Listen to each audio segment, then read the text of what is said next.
the movie I want to talk about today. It is about the life of Qin Shi Huang, the first emperor of China. His life is simply a legend. The story begins after Qin Shi Huang ascended the throne. After the king of Qin unified the 7 kingdoms, he was still not satisfied. I want to continue to expand my territory, but he is afraid of getting old. Can't wait for the wish to come true. So the king of Qin began to study the art of longevity, but he found many ways. Always get nothing. Until one day, the king of Qin heard that there was a Taoist nun who knew the method. So he sent his most loyal general Ming, go find a Taoist nun. The Ming general traveled across mountains and rivers, finally found him on a mountain. Afterwards, the Taoist nun and General Ming searched through various historical records. Sure enough, I found a history book about longevity. The king of Qin was very happy when he heard about it. At the same time, he also developed a love for the Taoist nun. It turns out that the Taoist nun had already secretly married General Ming. To get her, the king of Qin tore General Ming into pieces with 5 horses. As a result, this behavior angered the nun. The Taoist nun recited a spell from an ancient book. The next second, sand began to flow out of the corners of King Qin's eyes. Soon after, the king of Qin was completely turned into a clay figurine. Then the sky fire. The king of Qin was sealed up like this. At the same time,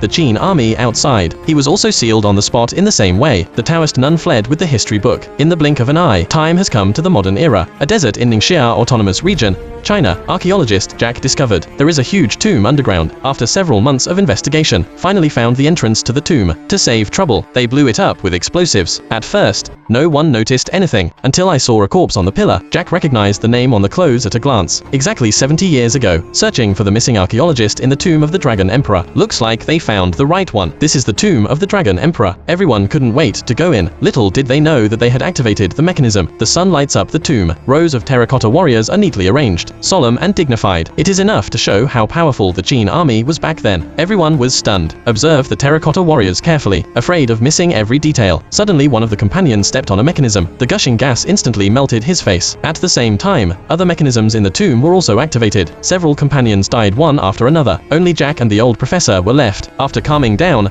walk to the middle of the tomb. There is a huge feng shui compass here. It seems that the coffin below is the Dragon Emperor. Experienced Jack pours water on the compass, then take out the compass. Therefore, the feng shui compass should turn north. Sure enough, the next second,